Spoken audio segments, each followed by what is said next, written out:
안녕하세요 여러분. 어느덧 뉴스룸에서 하차하고 휴직에 들어간 지도 2달이 됐습니다.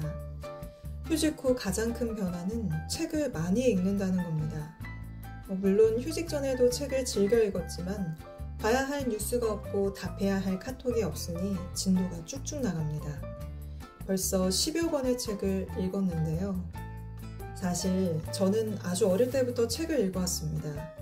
독서 경력이 30년이 좀 넘는다고 할 수 있죠. 그런데 다들 책을 읽어야 한다고 하는데 책을 읽으면 정말 뭐가 달라질까요? 인생에 책이 정말 도움이 됐을까요?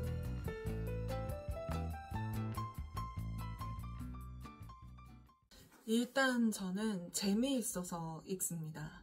우리가 드라마나 영화, 만화 이런 걸 좋아하는 것도 그 속에 담겨있는 이야기가 재미있어서잖아요. 그것과 똑같이 저도 책 속에 담겨있는 이야기가 재밌어서 어릴 때부터 책을 읽어왔고 또 지금도 읽고 있는데요. 그러다 보니까 제가 지금 이 뒤에 보이는 책꽂이 총 3개 갖고 있는데 그 중에 2개가 소설, 1개가 비소설일 정도로 좀 소설이 압도적으로 많습니다. 그 중에서도 특히 해외 고전 굉장히 좋아하는데요. 그게 뭐든지 간에 시대를 뛰어넘어서 살아남는다는 건 굉장히 대단한 일이잖아요. 근데 이 고전에 담겨있는 이야기들은 수백 년을 또 살아남은 이야기들이고, 그래서 또 충분히 읽어볼 가치가 있고 또 재미있다라고 느껴서 해외 고전 좀 좋아하고요. 또 이렇게 계속 재밌어서 읽다 보니까 이야기가 갖고 있는 힘에 대해서도 좀 느끼게 되는데요.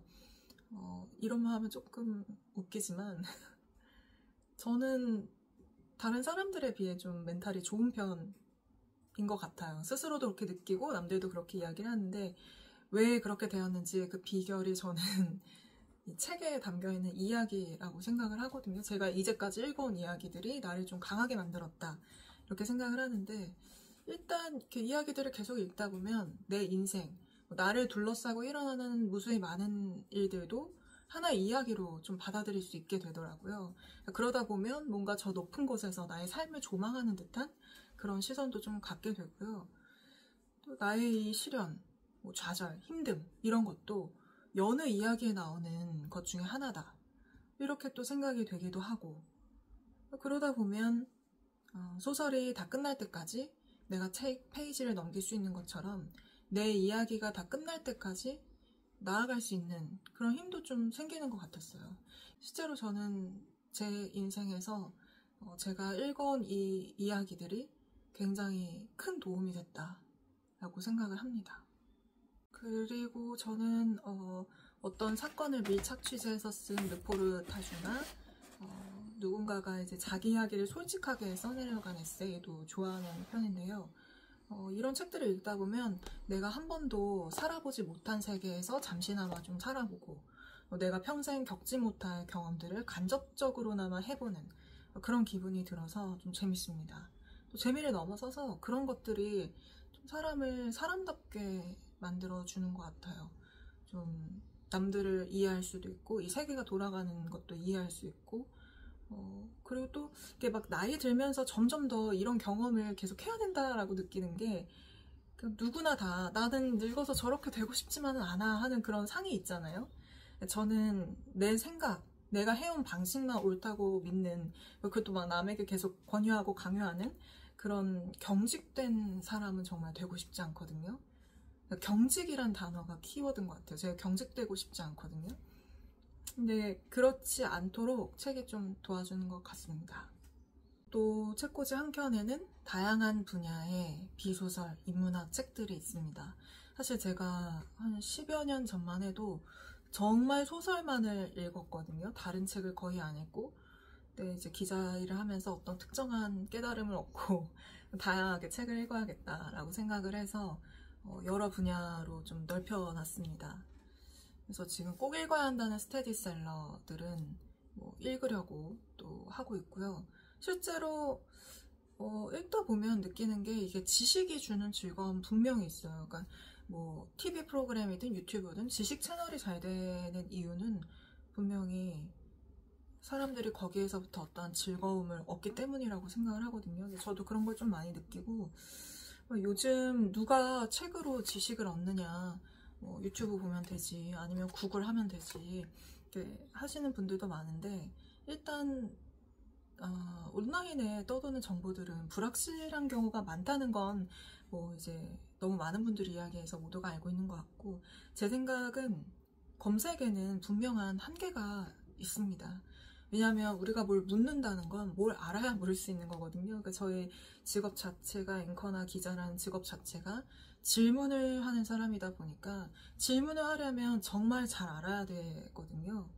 그러니까 무턱대고 챗GPT나 구글에 뭐 이렇게 물어보는 거에는 분명히 한계가 있다. 내가 알고 있는 지식을 토대로 해서만 물어볼 수 있다고 저는 생각을 해서, 일단은 내 지식을 좀 더 쌓으려면 책만큼 좋은 건 또 없다라고 느껴요. 제가 휴직하면 꼭 하고 싶었던 것 중에 하나가 이제까지 읽지 못했던 좀 두꺼운 책을 읽어보는 거였는데요. 그 첫 번째 순서가 넥서스였습니다.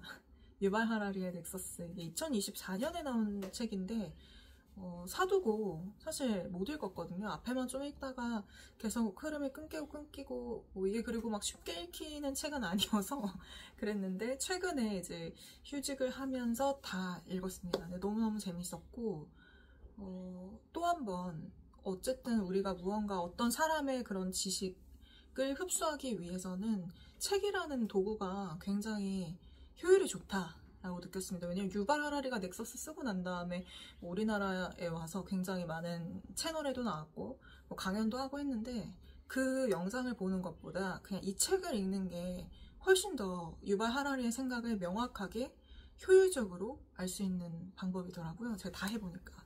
이 책을 읽는다는 게 굉장히 즐겁고 또 유익하고, 제가 말솜씨가 없어서 설명을 잘 못했지만 저는 제 인생을 통해서 많이 느끼거든요. 내가 만약에 책을 읽지 않는 사람이었다면 나는 굉장히 지금과는 다른 사람이었겠다라고 많이 느껴요. 그래서 진짜 누가 이 책이 주는 즐거움과 이런 온갖 유익함을 모르고 죽는다고 생각하면 정말 너무너무 원통할 정도로 아쉽거든요. 그래서 제가 이번에 추석 연휴가 또 굉장히 길잖아요. 그래서 연휴 때 한번 읽어보시면 어떨까, 책을. 기니까 연휴가. 해서 좀 몇 권을 추천해 드리려고 합니다. 순전히 재미로만 추천을 해드릴게요. 요즘에 뭐 박정민 씨 때문에 넷플릭스 왜 보냐, 뭐 누구 소설 보면 되는데 이런 말이 유행인데, 저도 그런 느낌으로 책 2권을 한번 뽑아왔습니다. 첫 번째 책, 아베 코보의 모래의 여자입니다. 한 남자가 있었어요. 이 남자는 그냥 평범한 교사인데 한 가지 특별한 욕망을 갖고 있는 사람인 거예요. 그게 뭐냐면 내 이름을 남기고 싶다 라는 겁니다. 그래서 이 남자가 그 욕망을 안고 휴가를 내고, 아직까지 아무에게도 발견되지 않은 곤충을 내가 찾아야겠다 하고 이렇게 사구로 떠나요. 사막마을 같은 곳으로 떠나요. 근데 그 남자는 새로운 곤충을 찾기는커녕 그 사구로 둘러싸인 그 모래 마을에 갇히게 됩니다. 이 마을이 굉장히 특이한 게, 이 모래가 계속해서 이렇게 떠밀려 내려오니까 그 모래를 파내면서 생존하고 있던 거예요. 그럼 모래를 파내려면 당연히 젊은 남자가 아주 유익하겠죠. 그래서 어떤 여자가 혼자 살고 있는 그 집에 마을 사람들이 어떻게 꼬드겨서 그 남자를 거기에서 머무르게 합니다. 이 남자가 내가 당했다는 걸 깨닫고 난 다음에 어떻게든 그 모래 위로 모래를 빠져나오려고 하지만 번번이 실패하고 마는데요. 결국 이 남자는 모래의 마을을 빠져나올 수 있을까요? 네, 이 아베 코보, 일본의 카프카로 불리면서 언젠가 이 사람이 조금 오래 살았더라면 노벨 문학상을 탔을 것이다, 뭐 이런 평가를 일본에서 받고 있는 작가인데요. 이 책 아주 도파민, 요즘 말로 하면 도파민 많이 나오는 재미난 책입니다. 그렇게 두껍지도 않으니까요. 한번 읽어보시면 좋을 것 같습니다. 두 번째 책은 킨입니다. 이번에는 한 여성에 대한 이야기입니다. 작가인 한 흑인 여성이 어느 날 타임슬립을 하는 거예요. 근데 어느 시대로 돌아가느냐, 흑인 여성에게는 뭐 석기시대보다 더 위험했다는 노예제가 있던 바로 그 시대로 돌아가게 됩니다.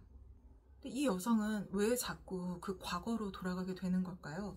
그리고 그 과거에서 과연 노예로 되팔리지 않고 살아남을 수 있을까요? 흑인 여성으로서. 네, 옥타비아 버틀러의 대표작이었습니다. 이 두 책은 한 번 펼치면 그 결말이 궁금해서라도 좀 계속해서 읽게 되는 그런 책들이거든요. 그래서 이번에 연휴가 워낙 기니까 한번 읽어보시고 책이 주는 즐거움에 대해서 느껴보시면 좋겠습니다. 책 다 읽으신 분이 계시다면 댓글로 어떠셨는지 재밌으셨는지 꼭 한번 알려주시면 좋겠고요. 구독, 좋아요, 알림 설정도 부탁드립니다.